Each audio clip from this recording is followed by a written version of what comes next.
Aquí estamos nuevamente en diálogo para conversar los temas que a usted le importan. El Santo Padre, el Papa Francisco, nos convocó a todos los obispos a Roma para conversar sobre la situación de la Iglesia chilena. Y evidentemente que en un programa como este no podemos dejar fuera ese encuentro que en lo personal me interpeló profundamente.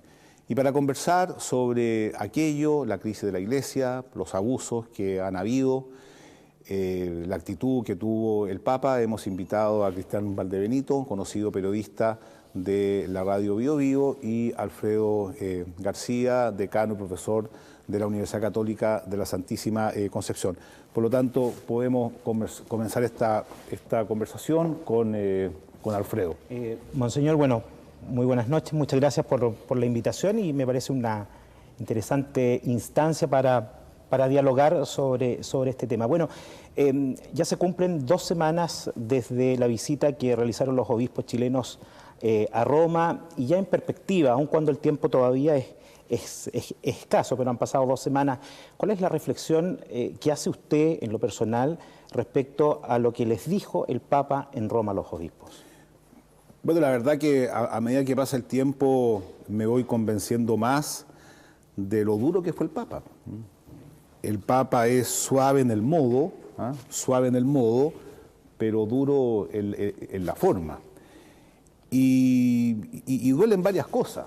O sea, en primer lugar, duele mucho cuando él cuenta que cuando sale de Chile percibe que algo no anda bien. Él habla de una sensación de frío, una sensación de frío. Y eso lo dejó muy impactado. Y por eso que él llama a estos 12 sacerdotes, al obispo y al padre Jordi, para que vinieran a escuchar, y realmente ellos quedaron muy impresionados. Y eso significó que el Papa nos enviara una carta cuando estábamos en la asamblea plenaria y nos dice que nos convoca a Roma, que nos pide magnanimidad para escuchar sin prejuicio. Y evidentemente cuando a un obispo le piden magnanimidad, uno entiende inmediatamente entregar la responsabilidad, entregar el cargo. Y cuando dice que él no tuvo una información veraz y equilibrada para tomar las decisiones que tomó. Y lo que me parece bien impresionante que él reconoce que se equivocó, ¿ya? Pide perdón por eso y tiene también, digamos, la valentía, la verdad, de recibir a las 3 víctimas de Fernando Karadima. Creo ahora van otras más a conversar con el Papa. Y creo que él marcó un giro. Y después, cuando digo que uno queda cada vez más impresionado, el discurso que nos dijo. El discurso que nos dijo fue fuerte. O sea, uno habla de una iglesia que perdió la dimensión profética. Eso es grave. Para uno. O sea, yo me siento interpelado. Una iglesia que genera pastorales de élite. Eso también es grave, porque justamente la universalidad significa para todos. Y en tercer lugar, que no hemos estado realmente cerca de los pobres, justamente por esta dimensión de élite, y él pide buscar las raíces, las causas de ello. Y lo otro también es que dice expresamente: no empiecen a culparse mutuamente, como Adán y Eva. Adán y Eva se culpan mutuamente. No, si fue esto otro. Ni tampoco comiencen como niños, no fui yo. No fui yo no fui. No, esto es una cosa, una corresponsabilidad que tiene que asumir toda la conferencia episcopal. Y evidentemente que uno ahí se da cuenta lo que significa el cuerpo. Cuando una mano está herida, la otra, aunque esté sana, también está herida, porque no puede actuar de la misma forma. Si yo tengo una herida en la oreja, aunque la otra esté sana, tampoco la escucho bien. O sea, él habla de una cosa global y dice que va a tomar medidas a corto, mediano y largo plazo. Y la verdad que estaba enojado el Papa, estaba molesto, estaba dolido. ¿Cómo fue la actitud de él hacia ustedes? O sea, pasaron cosas. Por ejemplo, normalmente cuando uno va donde el Papa lleva la sotana. y todos llevamos la sotana. Y la verdad que ni siquiera la usamos, que es la manera como uno se presenta ante el Santo Padre. Dijeron, no, vayan así nomás con chaqueta, con kleshman. Eso ropa de trabajo, es un tema. O sea, como uno anda normalmente. Uno. En segundo lugar, es muy habitual que uno tenga una misa, ¿ya? Cosa con el Papa, que tampoco se dio, como se dio en la Vista Límina. Después, el miércoles hay el miércoles está la audiencia, donde a los obispos nos tienen en un lugar, y tampoco una invitación explícita. O sea, fueron 4 días de mucho trabajo, ¿ah? O sea, ese fue el asunto. Él quería decirnos lo que realmente él pensaba y nos quería escuchar. Y evidentemente que ante eso a mí me parecía de toda lógica que había que poner a disposición del Santo Padre los cargos, porque la Iglesia es jerárquica. O sea, quien dirige la Iglesia en último término es el Papa, porque es el vicario de Cristo, el sucesor de Pedro, y ese es un acto de fe muy fundamental en la Iglesia católica. O sea, sin Pedro a la cabeza, la Iglesia no es católica. Eso es lo propio, lo distintivo, digamos, es el vínculo de comunión. Y por lo tanto, él agradeció el gesto de esta disponibilidad absoluta, y ahora estamos esperando lo que él resuelva. Y en lo personal, francamente, pensando en tanta gente que cree en uno y que tiene esperanza en uno, que ha depositado la confianza en uno, en el ámbito social, pastoral, educativo, la verdad que uno se da cuenta que lo importante son ellos, y él va a ver, digamos, si uno lo representa a él en el modo de abordar estas situaciones tan graves, tan deleznables, tan dolorosas que han acontecido en la Iglesia y que uno ve que siguen apareciendo.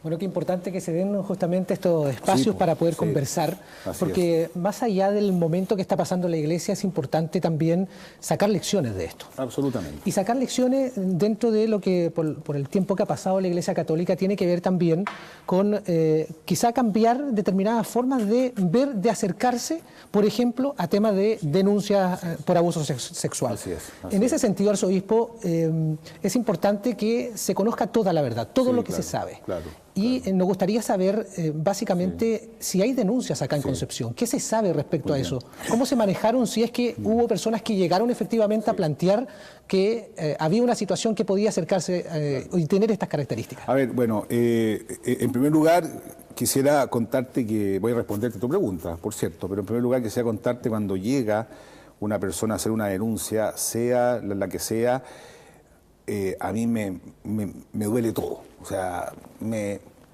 duele todo, me descompagina todo, realmente me duele. O sea,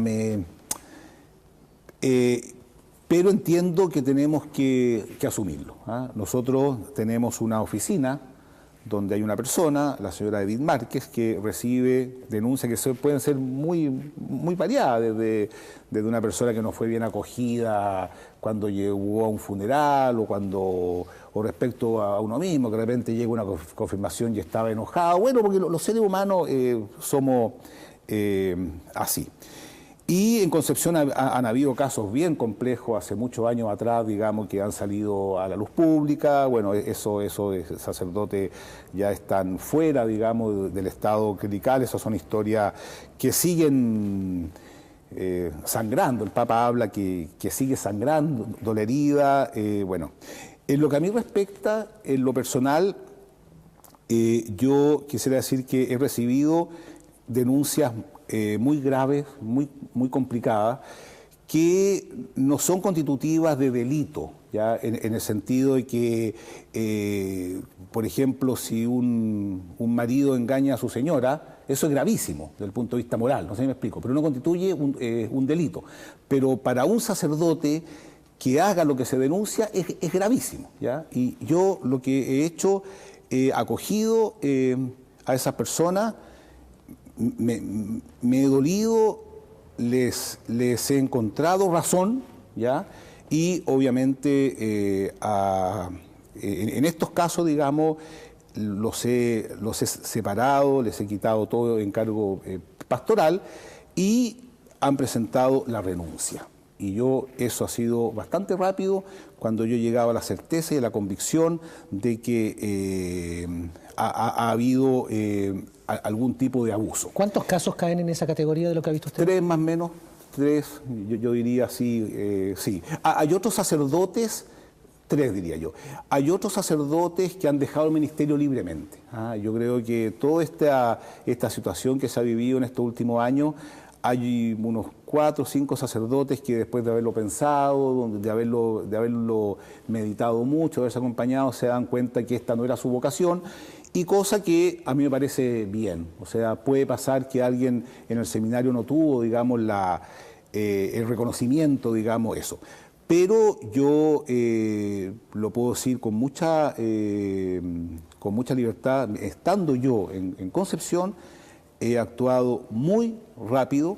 Siempre las personas tienen la posibilidad, si estiman conveniente, de ir a los tribunales, eso de todas formas, porque nadie está por sobre la ley. Pero también es cierto, lamentablemente, que han habido anónimos, que uno ha escrito, oye, por favor, ven a conversar, y no han llegado.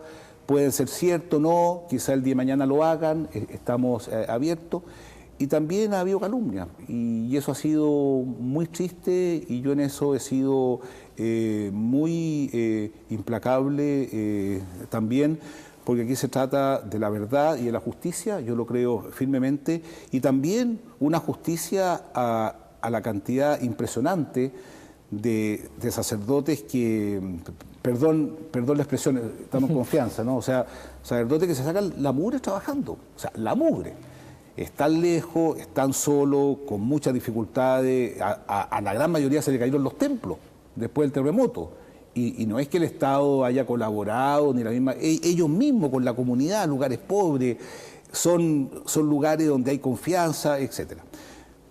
Pero quiero ser claro que nosotros nos debemos a los sacerdotes. Y lo otro que te quería decir, Cristian, que es importante, a la gente lo que le molesta es que una persona abuse o tenga actitudes ya incompatibles con la vida que comprometió siendo sacerdote. O sea, si una persona tiene una vida en el ámbito afectivo como quiera, no siendo sacerdote, él es él y su conciencia, él verá. Pero siendo sacerdote, eso la gente no lo soporta. Y lo que menos soporta es verlo en el altar. O sea, eso ya, porque por el sentido religioso de las personas. Y yo eso lo encuentro, hermoso. O sea, dicho de otra manera, este tema hay que abordarlo. Nosotros tenemos una oficina donde se reciben las denuncias, se acoge a las personas. Tenemos una comisión de prevención de abuso, ya, donde ya hemos formado a más de 500 monitores y vamos a seguir trabajando en eso, para que hayan lugares seguros donde estén los niños. El Papa, cuando estuvo en la cárcel de mujeres, que fue, entre paréntesis, a propósito de la visita, fue lo que más le gustó, lejos, quedó impresionado, y él lo dijo a propósito de un comentario que yo le hice. El comentario que le hice yo, Santo Padre, hay cizaña en la iglesia, la estamos viendo en todas partes, pero hay mucho trigo amarillo que crece. Las obras sociales, el esfuerzo que hacemos en el ámbito educativo, etc. Hay mucho trigo. Evidentemente que esto no empata a Santo Padre, pero hay trigo. Y él dijo, ¿sabe? La presidenta de la República de la época en la cárcel me dijo lo mismo. Me dijo, qué maravilla ver a la iglesia que es capaz de generar este tipo de reuniones, que fue precioso. Entonces tenemos que trabajar para que haya más trigo y menos cizaña. Y lo otro que yo quisiera agregar, aprovechando tu pregunta, si uno mira el contexto de Chile, ¿quiénes son los casos, digamos, más bullados, digamos, Caradima, etcétera? Son sacerdotes endiosados, y creo que eso no hace mucho daño. Cuando yo veo que alguien ya empieza así como a endiosar un poco, yo arranco y a los a los sacerdotes les digo lo mismo. O sea, somos seres humanos de carne y hueso, pecadores que nos hemos acogido a la misericordia de Dios y que tratamos de vivir lo que nos hemos comprometido. Porque, bueno, a propósito de la cárcel, el Papa dijo, bueno, el que esté libre de pecado que tire la primera piedra. Y evidentemente que mucha gente que son muy duros en su juicio y con justa razón, también puede ser una gran oportunidad para uno mirarse. O sea, yo en esto, yo me he mirado, digamos, ¿ya? Y creo que ese es el camino a lo que nos invita el Papa de la conversión. Y considerando eso, arzobispo, ese dolor que le produce esta paja verso del trigo al interior de la Iglesia, ¿le decepcionó la forma en que asumió ya no solamente casos de abusos sexuales, sino que una confabulación como la que vivió Alejandro Goich? Bueno, terrible, terrible. Pero él lo decepcionó a usted particularmente considerando, por ejemplo, que él era el encargado del Comité de Protección de la Infancia, o sea, no era un sacerdote más dentro de todo esto. No, evidente, o sea, bueno, en primer lugar, Monseñor Goich es una persona tremendamente querida en Concepción. O sea, en Concepción ha hecho una obra extraordinaria, ha sido tremendamente generoso con su propia vida, pero creo que se equivocó, como él mismo lo dijo, yo pienso que fue débil, digamos, y actuó lento y pudo haber sido mucho más activo. Y las razones que él tuvo, yo no las sé, bueno, renunció a esa comisión que, entre paréntesis, ha hecho una buena obra. En Chile se han formado muchos monitores, nosotros estamos muy encaminados en eso, tenemos un grupo de laicos, pero evidentemente que pudo haberlo hecho de otra manera. Pero ¿podríamos decir que es decepción lo que usted siente o no? Tristeza por él, más bien, tristeza por él porque ya está mayor, está bastante enfermo, tristeza por él y claro, ahí mostró, digamos, una debilidad que tenía, pero yo no, en este minuto, un hermano que está dolido, lo importante es que dio el paso y estas personas están siendo investigadas. Pero también él dijo, están siendo investigadas en distintos ámbitos, no juzguemos, porque yo creo que en esto hay que ser tremendamente responsable, digamos. Bueno, uno cuando se hace una acusación, etcétera, verdad siempre, Cristian, justicia siempre, pero no venganza. Yo creo que uno, a pesar de que estamos viviendo un momento tremendamente delicado, seguimos siendo cristianos y sigue siendo el ideal cristiano de la justicia y la verdad y la misericordia un valor, y no la justicia, la verdad y la venganza. Entonces yo creo que en eso también hay que ser muy cuidadosos. Monseñor, usted hablaba sobre... No sé si te respondí. Sí. Usted hablaba respecto a que existen instancias para hacer las denuncias. Sí. Pero eso es similar en todas las diócesis. ¿Hay una instrucción desde la conferencia episcopal o eso queda un poco a discreción de cada diócesis? Porque hemos visto casos en Rancagua, también denuncias en Talca. Entonces da la impresión que hay algunas diócesis donde eso se trabaja de manera más rigurosa que en otras. Yo pienso que cada vez más está la conciencia, y el Papa lo dejó clarísimo, digamos, que el centro son las víctimas. Y hay que hacer un protocolo de verosimilitud, que sea verosímil, ¿ya?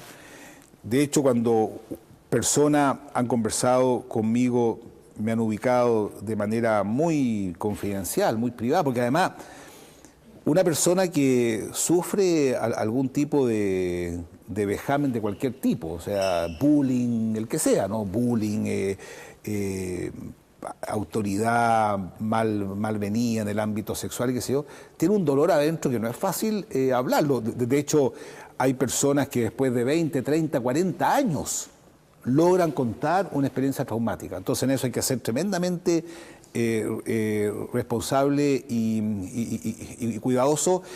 Y hay casos donde hay una cierta se duda, se hace un examen de verosimilitud. Pero también quiero decir que cuando alguien llega, es muy difícil, o sea, y se presenta y firme algo, es muy difícil que sea en el fondo una mentira. Y yo creo que eso lo hemos aprendido y creo que eso la iglesia, nuestra iglesia, mi iglesia, que entre paréntesis para mí ha sido mi vida, debió haberlo tenido claro hace ya 40 años. Pero así sean las cosas y todavía es tiempo, y el Papa tomó el timón, o sea, él tomó como se dice en buen chileno, el toro por la asta, y vamos a esperar lo que él quiera decir. Monseñor, y usted habla de que es su iglesia. ¿Usted cree que está en crisis la Iglesia Católica chilena? O sea, a mí me pasan varias cosas en lo personal. Bueno, uno, yo nací católico, o sea, yo nací el 10 de marzo y el 11 me bautizaron. O sea, para mí la iglesia ha sido el eje fundamental de mi vida, a pesar de que estudié en colegios laicos, pero la iglesia ha sido el eje de mi vida, porque vi ahí a mis hermanos que se casaron, a mis propios padres que se casaron. La foto cuando yo era niño los vi casados al interior de la iglesia, o sea, bueno. Y uno empieza también a distinguir, o sea, los católicos maduros, por así decirlo, siguen viviendo su fe, están adoloridos. Ayer tuve una reunión con un grupo importante de laicos y conversamos un poco lo mismo, pero siguen habiendo confirmaciones, la gente se sigue casando y sobre todo sigue habiendo un espíritu de ayudar al prójimo. Y yo creo que eso es algo cristiano que está internalizado, o sea, nuestras obras sociales siguen creciendo, sí. Pero evidentemente que hay un dolor y si uno ha decepcionado, digamos, a la gente más que está recién empezando, conociendo la iglesia, realmente un dolor inmenso. De hecho, ayer una persona me conversaba y con lágrimas en los ojos. Me dijo, qué terrible lo que está pasando, o sea... Eso, nadie que no le tenga amor a la iglesia no está llorando. O sea, lágrimas en los ojos. Esto es como una familia donde hay miembros de la familia que, entre paréntesis, uno ni ha conocido en su vida, digamos, que se han portado mal y uno eso lo tiene que asumir. Otra cosa que, a propósito de la visita del Papa, que me parece interesante, él apela en Chile a tres elementos fundamentales que yo encuentro que son muy lúcidos, y demuestra que él conoce lo que pasa acá. Pero, bueno, el tiempo pasó, ha estado rápida la conversación, me anduve medio emocionando, así que hacemos una pausa y volvemos.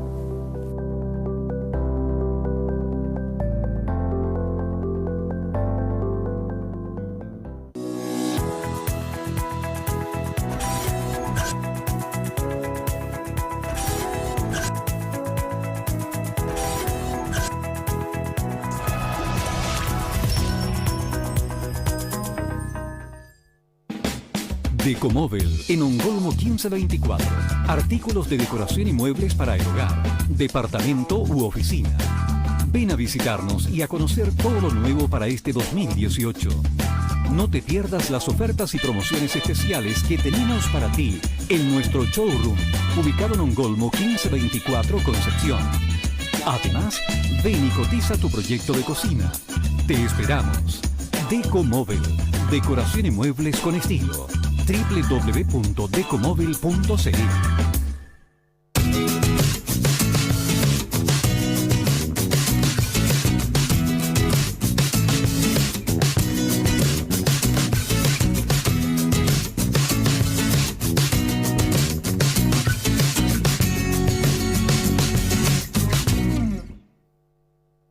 Hola Chile, ¿cómo están? Aquí Liniers, yo soy Alberto Montt.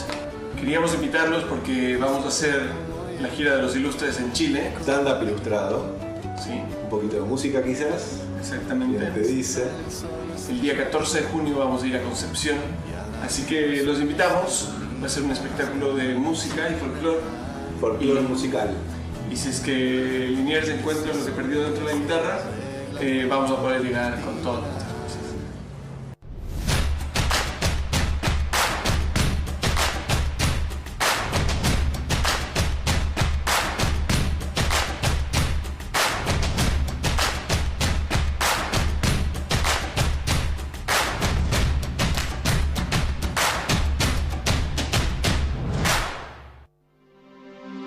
Bienvenido a un mundo lleno de oportunidades. Bienvenido al norteamericano. Inicio del segundo trimestre desde el 11 de junio para nuestros cursos de niños, adolescentes y adultos. No te quedes fuera del inglés de los negocios y la tecnología. El inglés del norteamericano. Instituto Chileno Norteamericano de Cultura. En Concepción, Caupolicán esquina San Martín. Y también en San Pedro de la Paz. norteamericanoconcepción.cl.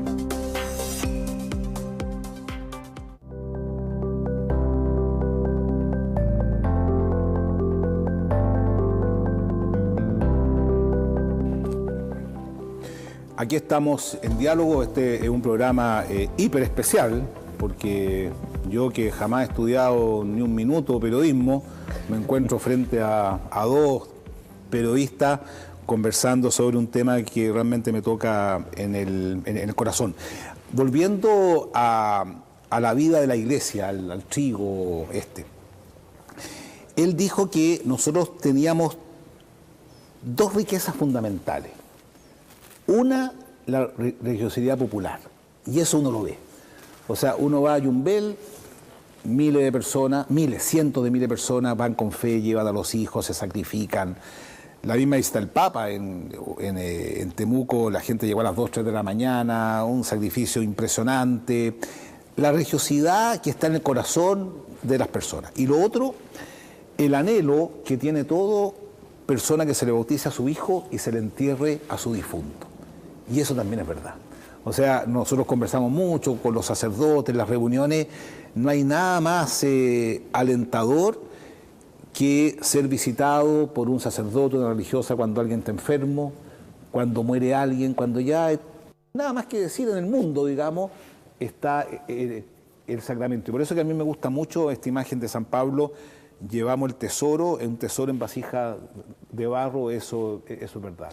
Y que al menos yo hablo por mí mismo, porque aquí no se trata de hablar por los demás, que uno es bastante indigno para lo que significa para las personas, eso también es cierto. Pero siempre ha sido así, bueno, y el Papa parece que se dio cuenta de eso. Y hay que la crisis sería entonces una crisis de la jerarquía de la Iglesia, del clero, y no del pueblo de la Iglesia. No, yo creo que son muchos factores. O sea, crisis siempre pueden haber.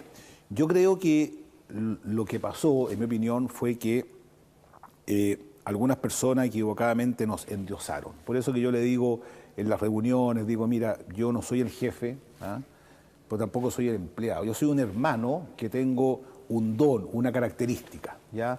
O sea, en mi casa somos 5 hermanos y cada uno tenía un carisma distinto. Vaya uno a creerse superior al otro. No. Aquí pasa lo mismo. Pero eso yo creo que no pasó. Se generó una iglesia más bien horizontal, donde el que mandaba, el que hacía las cosas, el que mandaba era el obispo o el párroco, qué sé yo. Yo creo que eso ha ido cambiando. Yo al menos vengo de la escuela de la sinodalidad.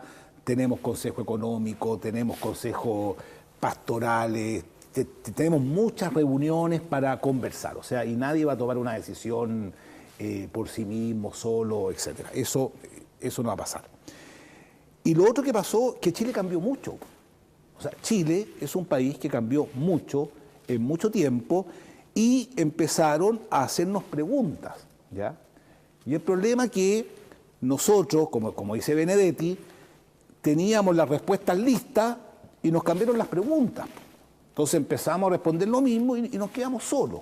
Hay otro lenguaje, otra manera de comunicarse, otros intereses, otras posibilidades, y nosotros perdimos, que en mi opinión fue lo más terrible que nos dijo el Papa, perdimos el centro, que es Jesucristo. O sea, Jesucristo ayer, hoy y siempre, y nos acomodamos. Él es muy crítico a una iglesia que se convierte como una ONG. Bueno, yo me cuestiono mucho en lo personal, porque le he dedicado mucho tiempo a hacer obras sociales, hemos generado un equipo extraordinario, pero quizá el centro no esté puesto en Jesucristo. Podría pasar eso. Ahora, usted en todo momento ha planteado al Papa como quien se paró frente a usted. Absolutamente. Les planteó todo esto. Absolutamente. Pero yo me pregunto, ¿el Papa también se incluyó dentro de no echarle la culpa al resto? Y se lo pregunto desde la perspectiva de que, primero, es bien difícil saber de que el vecino de la casa pareada al lado, que es el cardenal de Buenos Aires, Sí. primero no supiera de lo que se está conversando, de lo que se hablaba de Caradima antes de que comenzaran ya a generarse todo este proceso y este revuelo. Y segundo, porque muchas de las cosas por las cuales pasó también la Iglesia, esta falta de respuesta de la que usted habla, me parece que también tuvo que ver el Papa en ese sentido. Cuando es consultado en Roma y dice y habla de los zurdos y de que Osorno sufre por tonto, y cuando antes de irse de Chile en su visita plantea también de que no hay evidencia en torno a esto. Entonces, mi pregunta en ese sentido, arzobispo, es: ¿el Papa también se incluyó cuando planteó que no había que echarle la culpa al otro? Mira, esa pregunta se le hicieron. ¿Ah? El cambio. Así, derechamente se le hicieron. Y él dijo que quedó tremendamente impactado del informe que le hizo el arzobispo Chicluna, tremendamente impactado, y que tuvo un cambio muy fuerte. ¿Cuáles fueron las características de esos encuentros? Yo creo que es importante que esto lo sepa la gente y una escuela para uno. La primera, absolutamente anónimo. O sea, si alguien quiso decir que iba, lo podía hacer, pero Chicluna no reveló quién fue a hablar con él. Yo tampoco sé. Sé de 2 o 3 porque me lo han contado. Yo fui, pero que yo sepa los 64 quienes fueron, no tengo idea. Yo creo que eso hay que rescatarlo mucho. La confidencialidad de las personas que van a explicar, eso hay que cuidarlo. Y en tercer lugar, que se generó, digamos, un efecto dominó, por así decirlo, porque empezaron a aparecer otros casos en congregaciones, etcétera, y eso a él lo... Bueno. Y lo otro también, que tuvo largas conversaciones de 2 horas y media con James Hamilton, con Juan Carlos Cruz y con Andrés Murillo, donde contaron su experiencia y todos los problemas que ellos tuvieron, y evidentemente que eso a él lo cautivó mucho. O sea, él cambió, y a mí me parece también razonable pensar que uno puede cambiar. Y yo creo que eso es lo que a mí más me interpela. O sea, yo puedo cambiar, podemos hacer todas las cosas mejores, y él cambió y cambió con todo, digamos. O sea, pero eso fue lo que pasó. O sea, pero él dice, yo siento vergüenza, pido perdón, me equivoqué, porque la verdad que fue bien duro con los juicios que hizo estando acá, y ahora va a tomar las medidas. Y en ese sentido las medidas, porque hay una expectación, Sí. hay obispos renunciados, se espera, no sabemos en qué tiempo, pero ¿cuántos obispos podrían dejar sus diócesis actualmente, y qué va a pasar, digamos, porque son varias las diócesis que quedarían, digamos, sin obispos, digamos? ¿Cómo se vislumbra esa sí. situación, y en la particular suya, que también se habla bastante de su permanencia aquí o tal vez un traslado a otro lado? Mira, yo creo que tu pregunta, Alfredo, con todo respeto, por supuesto, es entrar en la lógica de no fui yo, no vengan aquí a defenderse, etcétera. O sea, cuando los posibles cambios, la verdad que son todos, y él va a ir viendo uno por uno. Hay algunos que son de suyo razonable que acontezcan, que son aquellos que las diócesis que las han dejado, pero evidentemente que hay una falta de vocaciones al episcopado, porque hay varias diócesis que ya deberían haber dejado sus obispos y siguen. Por ejemplo, Monsor Goich ya lleva 2 años y medio de renunciado, o sea, yo encuentro que le han pedido al exceso. Monsor Duarte también. Monsor Esati lleva prácticamente 1 año 3 meses, etcétera. Y es porque ha habido dificultad para nombrar a las personas, y por lo tanto todos somos susceptibles de cambio, digamos. Algunas van a caer por derecho propio, y otras el Papa va a ver qué es lo mejor y va a escuchar en causa, digamos, lo que va pasando. Y tengo entendido que hoy día supe que padre Bertomeu viene de nuevo, por lo tanto él está en un proceso. En mi opinión, muy particular, yo creo que este es un plan trazado por el Papa desde que se tomó el avión a Chile. A él algo le pasó, algo le pasó. Quizá alguien le dijo algo respecto de la vehemencia de sus últimas palabras, digamos, porque fue lo más vehemente. Algo le pasó que dijo, esto no puede seguir así. Y él habla de una herida que sigue sangrando, y él como cirujano la está metiendo mano al fondo, y hay que asumir lo doloroso, pero como algo positivo. Y lo importante para mí son las personas, los católicos. Sí, eso creo yo. Bueno, pero la iglesia no sé la hacen en definitiva personas. Pero absolutamente. Absolutamente. O sea, yo sin los párrocos, sin las religiosas, sin los diáconos, sin los laicos, no soy nada. O sea, un marido sin su señora es nada, ¿o no? Una señora sin su marido es nada, porque tú te entiendes como marido en relación a tu mujer. Tú te entiendes, la mujer se entiende en relación al hombre y a esta comunidad. Esto es lo mismo. O sea, yo me debo a la comunidad. O sea, imagínate yo en una oficina todo el día encerrado de sotana. Eso es nada. O sea, yo soy con la gente. ¿Te das cuenta? Ahora, es importante ahí también saber cuál es un poco la perspectiva desde la cual, por ejemplo, mira un sacerdote en base a su vida personal. Y esto se lo consulto de la perspectiva de que todos sabemos que usted vivió una vida laica antes, usted estudió en la Universidad Católica, tuvo polola, que es algo que probablemente haya religiosos que no.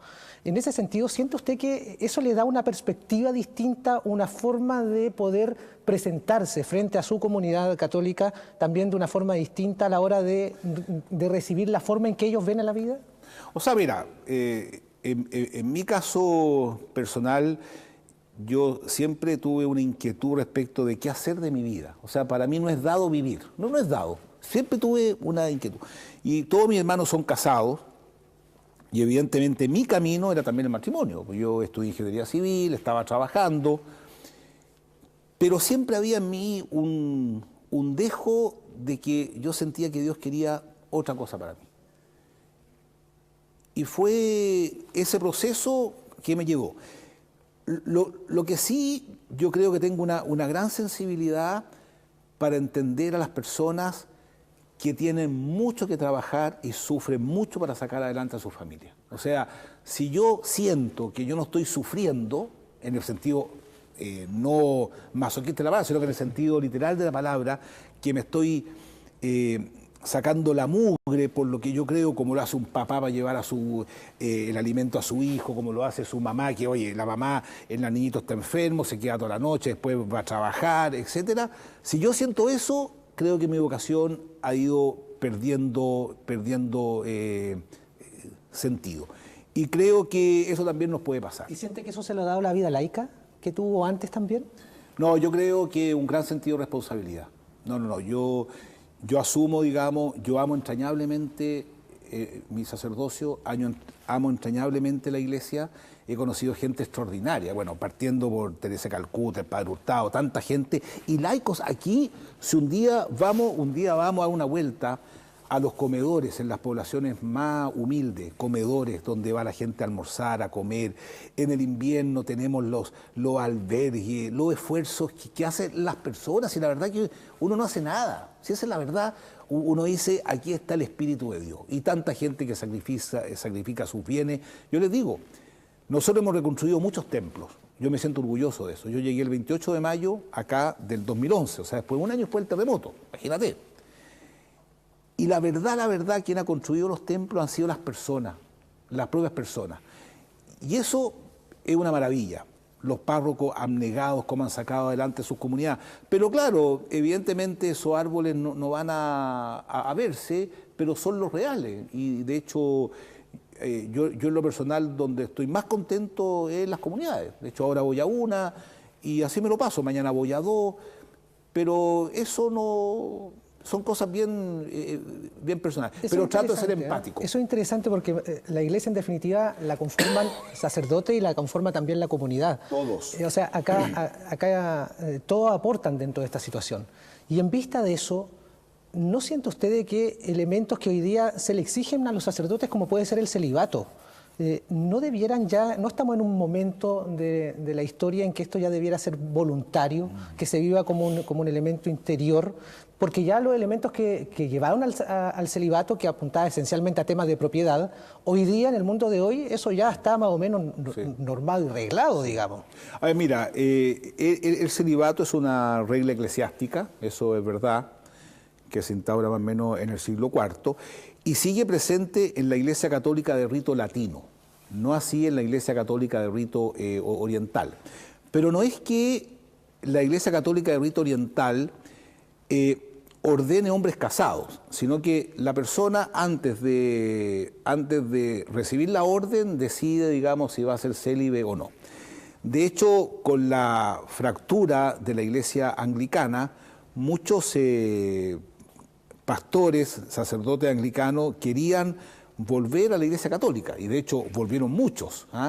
Y el Papa, el cardenal, el Papa Ratzinger en esa época, Benedicto, los hizo ingresar al seminario y los ordenó católicos siendo casados.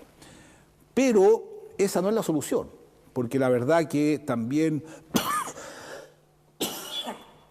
en el mundo de los casados también pasan muchas cosas, en el mundo de los consagrados casados también pasan muchas cosas, porque está la debilidad humana que forma parte de nuestra existencia y de la cual nos tenemos que hacer cargo. Pero usted no se lo planteó como solución, lo sé. Se lo planteó desde la perspectiva de que esto abre también otro elemento, otra discusión al interior de la Iglesia, y el tema de la tensión sexual ha sido algo también, un tema tabú al interior de la Iglesia permanentemente. Sí, claro, sí. Ha habido un cambio en eso, pero hay un resurgir del diaconado permanente, que son hombres casados, ordenados diáconos, que ya se están haciendo cargo de comunidades. Y también hay un cambio, porque, por ejemplo, ahora voy a una parroquia donde una comunidad religiosa se va a hacer cargo de la parroquia, una cosa muy hermosa, y la comunidad está feliz y el sacerdote que va a servirlo es un servidor, pero quienes van a vivir, digamos, animar a la comunidad que en nuestro trabajo van a ser dos religiosas. O sea, vienen cambios, pienso yo, pero creo que el primer cambio tiene que ser de uno, como dice el Papa cuando nos dijo en la catedral a los obispos que teníamos que desterrar el clericalismo. Eso insistió mucho, esto de creerse superior, de creerse el que lo sabe todo, el que decide todo, y creo que a mí la experiencia aquí me ha dicho que uno encuentra afinidad, encuentra empatía y simpatía cuando uno se pone al servicio de las personas y pone los carismas al servicio de otros. Yo creo que ese es otro tema interesante. Cada uno tiene un carisma, como le decía el Papa a los jóvenes en Maipú, o sea, todos tenemos algo que entregar a los demás, todos. Él insistía mucho en eso, y yo creo en eso. Todos los seres humanos tenemos carisma y los tenemos que poner al servicio de los demás. Y el problema se suscita cuando esos carismas los ponemos al servicio de nosotros mismos. Ahí donde empiezan los problemas. Para eso hay que tener una preparación también. Bueno, evidente. El seminario en ese sentido, arzobispo, ¿cómo ha estado el trabajo en ese aspecto? ¿Qué renovación advierte usted? ¿O qué controles tiene para determinar las personas que tienen la posibilidad de ingresar o no a raíz de todo lo que ha ocurrido? Bueno, es una pregunta interesante. Evidentemente que hay muchas personas que siguieron en el seminario y los dejaron seguir, pero que no tenían realmente una vocación y que años después dijeron yo hasta aquí no más llego. Hay que tener más cuidado, pero al final es cada uno delante de Dios. Se va a ir dando cuenta con los elementos que el seminario le da, porque nadie puede entrar en la conciencia más íntima de las personas, si se va a vivir o tratar de vivir a lo que se ha comprometido, y evidentemente que hay 7 años donde uno libremente puede elegir, puede discernir si quiere seguir en eso. Y bueno, el tiempo se está acabando. Se está acabando, pero algo muy breve con con la visita de los obispos a Roma, con la situación que ha ocurrido y de conocimiento público. ¿Todo esto a usted en lo personal le ha hecho revisar su vocación sacerdotal, su fe? ¿Cómo ha estado en el fuero íntimo? Porque con todo esto, a mí lo que me ha todos pasado, estos casos uno sí, se cuestiona, digamos. No, a mí lo que me ha pasado son dos cosas. Uno, que estoy muy cansado. O sea, eso ha pasado en lo personal, interiormente cansado, es como apaleado, por así decirlo, como que me pegaron unos palos por todos lados. Eso yo lo percibo. ¿Ah? Pero por otro lado, digo, tengo que seguir porque lo que estamos haciendo es muy hermoso. O sea, yo, por ejemplo, no podría, por decir algo, decir en este minuto, oye, vamos a parar, estamos construyendo un invernadero para que trabajen jóvenes con síndrome de Down, un invernadero precioso, grande, hace un esfuerzo inmenso. Es decir, no, yo estoy apaleado, esto se para. Además, se armó un equipo. O sea, tengo que seguir y le pido a las personas que recemos por nosotros y tengamos fe que la barca está bien sujetada por Pedro y vamos a ver lo que hace él. Y bueno, y por último, yo quiero agradecer realmente la oportunidad que tuvimos, Cristian y Alfredo, le quiero hacer una conversar. consulta, lo último de mi parte, No, para redondear, porque estaba pensando justamente en estos nuevos temas que son importantes que la Iglesia también asuma. Hoy día tenemos en distintas casas universitarias, la Universidad Católica de la Santísima Concepción incluida, donde hay tomas feministas, donde el tema de la discusión de género se está colocando sobre la mesa. ¿Advierte usted también que la Iglesia debe asumir eso? Y se lo pregunto porque han sido una de las instituciones que permanentemente han sido acusadas de sexistas derechamente. Sí, claro. O sea, hay una diferencia evidente entre los curas y las monjas. Sí. ¿Cómo advierte usted también que la Iglesia está o tiene que abrirse a temas como estos que son tan contingentes? Ya, mira, voy a partir por algo. Las religiosas, las monjas, la verdad que son increíbles. Están cuidando a los enfermos, a los ancianos que los abandonan. Yo realmente les saco el sombrero. Yo les saco el sombrero, eso es lo que quiero decirlo.